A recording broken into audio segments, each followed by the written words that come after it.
So I have found something interesting regarding my rotors for my MSD. This is the brand new one that came in the kit, and this is my old one right here. So I'm going to do an ohm test on this, and you'll see how I'm doing it. Like trying to do this, I need 3 hands. Okay, I have that clipped on, and then we're going to read this, and you can see that there's no flow even when I kind of take this alligator clip here and move it around trying to get a good connection. There's still nothing there. There's testing it, and then here again, nothing there. So now we'll try the brand new one, which I have, and you can see on the new one that I have some continuity and just a little bit of ohm resistance. Interesting. So I'm going to keep looking at this. So I've been trying to diagnose kind of a high-speed miss. The engine around 3,500 RPM and more, it kind of goes, it makes a bloop sound, like bloop, bloop, bloop, bloop, like that. Kind of irritating. And you can actually feel the engine kind of stumbling a little bit. When I accelerate hard, it's fine, but then when I go back to cruising, I get this bloop, bloop, bloop sound in my engine. So I've done some testing. I've taken the wires and I've tested each one, and I've measured them to get the length for each wire, and I've checked the ohms, and these MSD 8.5 millimeters are super good wires. They're about 50 ohms per foot. And so what I've done is I've measured, for instance, cylinder number 1 right there is 32 inches, and then it came out to 125 ohms. So if I take 32 inches divided by 12, that equals 2.66 feet times 50 ohms, and it comes out to 133, and I measured 125. And so I've already checked all these, and they look really, really good. And I will keep this sheet for future reference as well, and kind of take it from there. Now, I just recently did a compression check on the engine, and you can see that 155 was the initial, 159 on the second one, 165, 155, and this one here I just finished, but I didn't write it down, but is 155, 155. So you can see that the compression cold looks pretty good. And so as far as I can tell, everything looks good. The spark plugs, it's an interesting part here on the spark. I never tested spark plugs before, but you can tell like 5,000 ohms, 5.4 thousand ohms, and on. And that's kind of the average for all these spark plugs. And the spark plugs themselves, I think that they look pretty good. I have about maybe 4,000 miles on these. And I mean, believe me, I've seen a whole lot worse on other engines, but those don't look too bad. But one thing I did notice, the reason why I went ahead and purchased another cap and rotor is this right here. If you look down in there, you'll see some white crusty stuff on the coil contact. I have no idea if that's an issue or not, but certainly shouldn't be there. So I don't know. So the only way I'm not going to know, I guess, is if I run the engine and everything with my new cap and rotor. Now this is for a 340 Mopar engine, small block, of course. It's 60 over, and it has the 360 heads. But other than that, I think this picture right here tells a good story of the health of the engine. I don't think it's looking too bad right now. So I'll get back to you.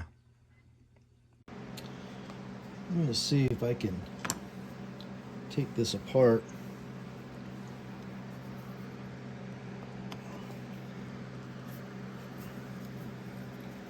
See what's lurking underneath of this.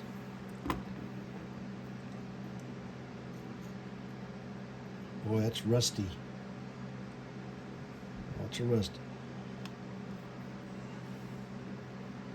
I don't know if this pops up or not. I've never taken one of these apart before. Here we go.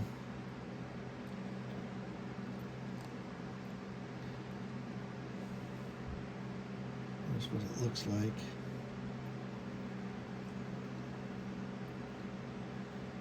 And the underside of this thing is heavily corroded.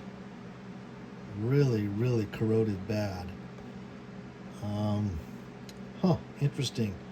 Now in an earlier video I posted, I had a lot of rust in my distributor, which I was totally shocked about because I keep the car in the garage and it's dry and warm most of the time in my garage. So I'm not sure how that happened. See if I can take this apart. You can kind of see it's not too bad. It can be cleaned up a little bit. And then, boy, look at all that corrosion on there. And also, I have bits of that white powder that's in there. And then underneath, I don't understand it, but I still have more rust. Where that rust is coming from, particles, I do not know and understand why. Regardless, I bought a brand new one, as I've showed you earlier, and it looks pretty clean.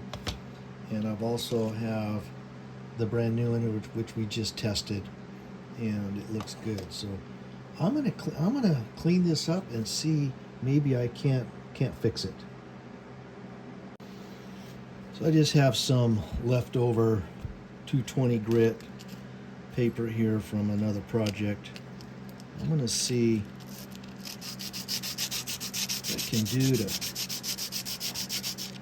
clean this up a little bit.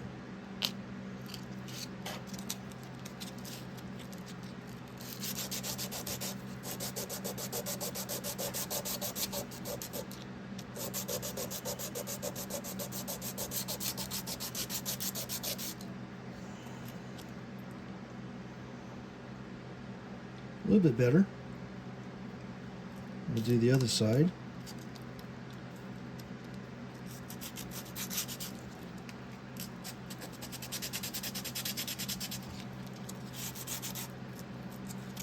Hard to hold on to it. It's so small.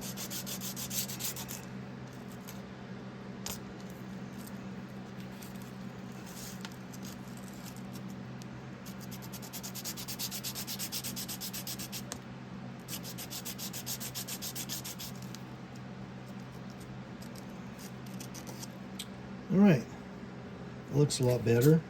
Let's see if we can get just a little bit better here on the very end.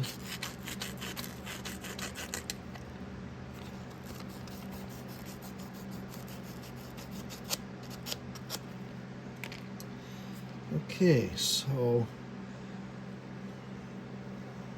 I'm going to take this. Now, the thing about doing this very end right here is you might take away the distance to the electrode if you take too much off, but at any rate, that's not too bad. This is pretty good already. Maybe give it a little cleanup here for stuff that you can't really see very well. And we will put this, I'll put it back together and we'll see what happens. So I had to get a little pick. This thing is so corroded I couldn't get anything in there, and see if I can scrape some of this junk out of here. Not looking, you don't want too many scratches in it, of course, but boy, oh boy, is it corroded. Worst I've ever seen. And then same way with this white powder that you can see. I don't know what that stuff is, but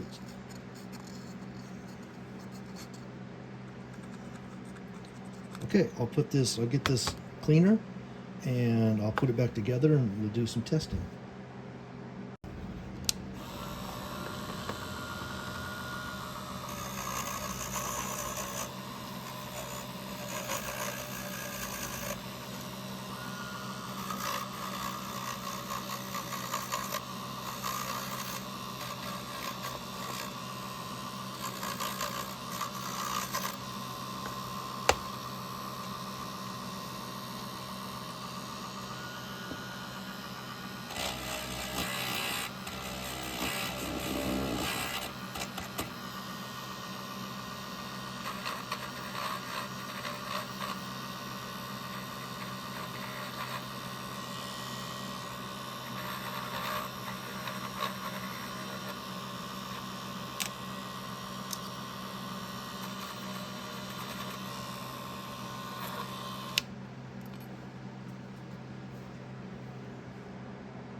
Wow, check this out. I just cleaned this thing and now I have good continuity. I have almost the exact resistance as the brand new one. So, shoot, maybe I didn't need to buy a new one after all. Just needed to be cleaned. Anyway, I think this is kind of a pretty informative video that check things out that are odd, and this is odd. I don't understand why it's getting corroded like that, but there it is. It's clean and it's still in good shape.